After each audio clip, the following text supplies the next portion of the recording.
Salut les jeunes, j'espère que vous allez très bien.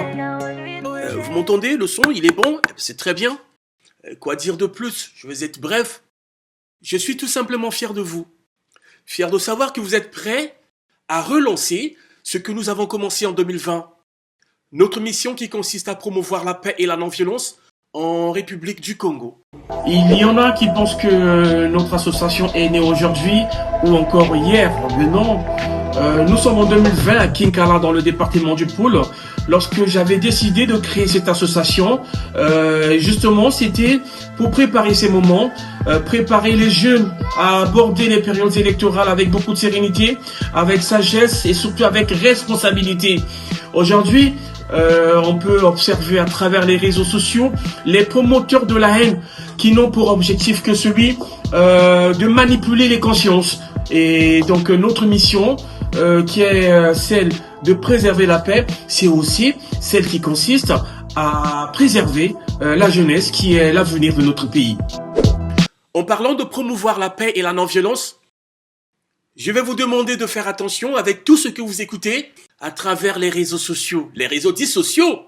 Parce que finalement, on se pose la question de savoir, est-ce que c'est vraiment ça, les réseaux sociaux? Je vais vous faire voir ce que nous avons fait en 2020 lors de la sortie officielle de notre association AJ2P. Je m'adressais ce jour-là aux autorités et aux deux belligérants de cette époque avec franchise et diplomatie.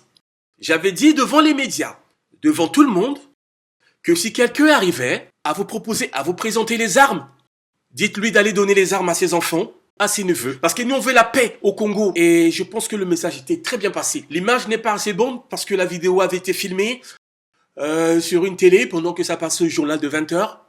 Et regardez. De paix, ces jeunes mettent en avant les valeurs de paix et de l'entrepreneuriat. Modeste Sandaï pour le reportage. Ludovic Baker. Nous ne voulons plus de situation dans notre département.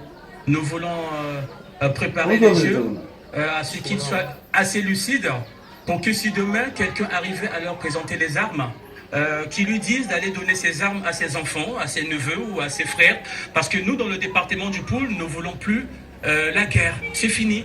Comme vous le savez, le 21 septembre de chaque année, le monde célèbre la Journée internationale de la paix. Et je me souviens, en 2023, le 21 septembre, nous avons célébré cette journée à Kinkala dans le département du Poul avec brio grâce à l'appui de l'UNESCO et de la société Channel Road and Bridge Corporation. C'était magnifique. Nous avons défendu la paix avec beaucoup d'énergie. C'était tout simplement fabuleux. La journée internationale de la paix, le choix porté sur Kinkala, chef-lieu du département du Poul, n'est pas anodin. Notre département a connu des temps difficiles ici. Et donc aujourd'hui, cette marche signifie aussi que nous ne voulons plus de ça ici dans le département du Poul.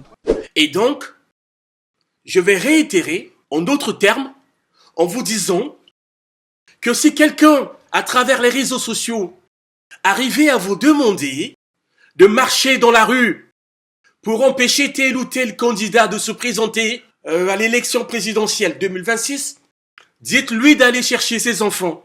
Demandez-lui d'aller prendre ses cousins, ses neveux et de se mettre dans la rue. Nous les jeunes, vous les jeunes, vous n'avez pas besoin de ça. Vous ne sortirez pas dans la rue. Parce que, qu'est-ce qui va se passer lorsque vous sortirez dans la rue? Il y aura les déviances. Il y en a qui vont profiter pour piller les magasins de nos frères maliens. Et la paix que nous avons longtemps préservée va être ébranlée. L'insécurité que nous avions redoutée va finalement arriver. Voilà ce qui va se passer. Et là, la police va devoir prendre ses responsabilités. Et vous savez ce qui se passe. Lorsque la police qui est censée préserver les personnes et leurs biens va prendre ses responsabilités en sachant que ce n'est pas à la police de vous éduquer. Ce n'est pas à la police de gérer vos mentalités. C'est aux parents.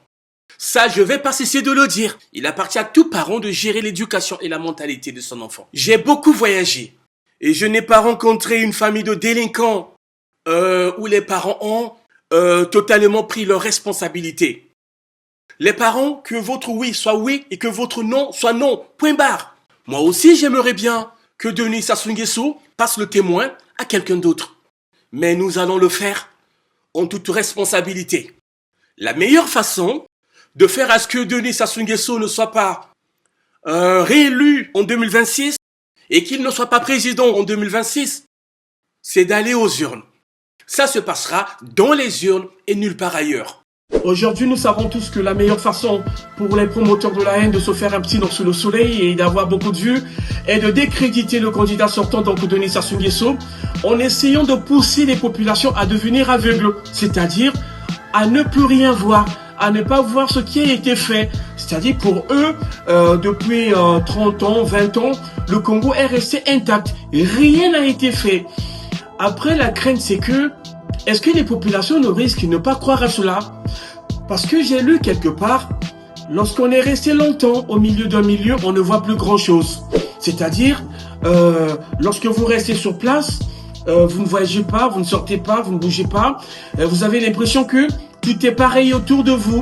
Même les petits-enfants qui grandissent, c'est d'autres personnes qui viennent vous dire « Mais cet enfant a grandi, vous qui êtes proche, vous ne remarquez rien. » C'est ça justement. Parce que moi, je suis parti du Congo en 2016 et je suis resté pendant une dizaine d'années à l'étranger. Lorsque je suis revenu en 2017, mais le Congo avait beaucoup changé. Le Congo était métamorphosé. De l'aéroport jusqu'à Talangaye chez mes parents, j'étais complètement perdu, totalement perdu. Alors, je me souviens pour la petite histoire, lorsque GRTV avait perdu un grand réalisateur, Eric, paix à son âme, je suis allé donc soutenir mon ami Titi Nobebon. La veillée se trouvait vers Simbapel, Kangambandi, quelque chose comme ça.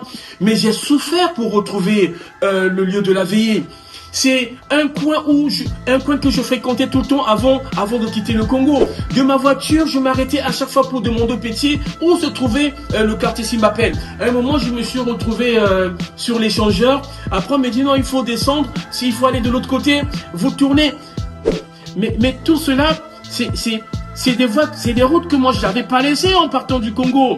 Mais arrêtez de mentir. Le Congo a beaucoup changé. Ce que nous ne comprenons pas, c'est que les difficultés sont proportionnelles à la réalité de chaque pays. C'est là où il y a souvent confusion. On a l'impression qu'au Congo tout va mal et qu'en France tout est rose. C'est faux. C'est faux parce que moi j'ai les jeunes français, les blancs, 100% français, qui en a marre de vivre en France, qui me disent qu'ils veulent aller chercher du boulot en Espagne, un peu partout ailleurs, parce qu'en France, c'est vraiment la galère. Vraiment la galère. Il y a les impôts qui vous collent à la peau. Vous garez votre voiture le temps d'acheter un sandwich et quand vous revenez, il y a une contravention sur votre voiture. Les problèmes, c'est partout.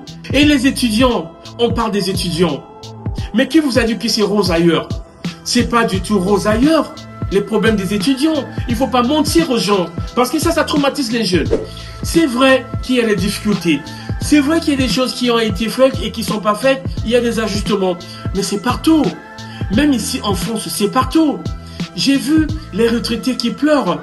En Suisse, je crois, en Suisse, j'ai demandé, mais ces gens qui se baladent dans la rue, qui dorment dans la rue, qui sont ces gens? On m'a dit, ce sont les retraités. Les problèmes de retraités, c'est partout. Arrêtez de mentir. Au cœur de l'hiver, des dizaines de retraités font la queue à Genève pour un colis alimentaire. On dit que la Suisse est un pays très riche, mais il y a beaucoup de pauvres quand même. Inflation, augmentation des primes maladie et hausse des loyers précarisent les seniors et leur accès à l'alimentation. Et pour certains retraités, c'est parfois même la possibilité de se loger qui est remise en question.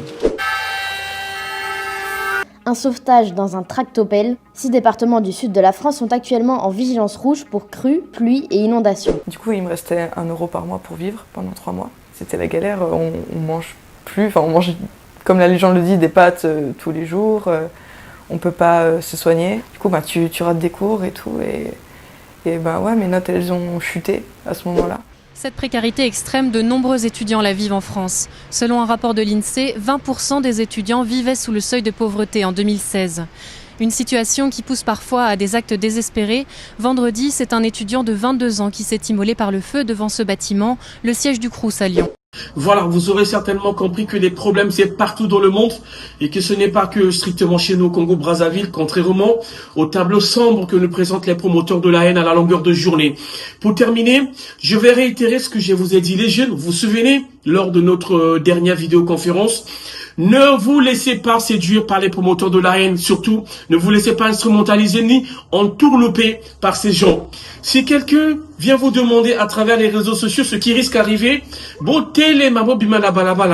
dites-lui, papa mama yomoko longola na poto, yaka na Congo Brazzaville, yako tambola na balabala, biso toko bimate. Vous n'êtes pas des marchepieds. Voilà. Sur ce, je vous dis, prenez bien soin de vous, portez-vous bien. On se retrouve d'ici très bientôt, je vous le promets. La paix, rien que la paix. C'est pour la jeunesse.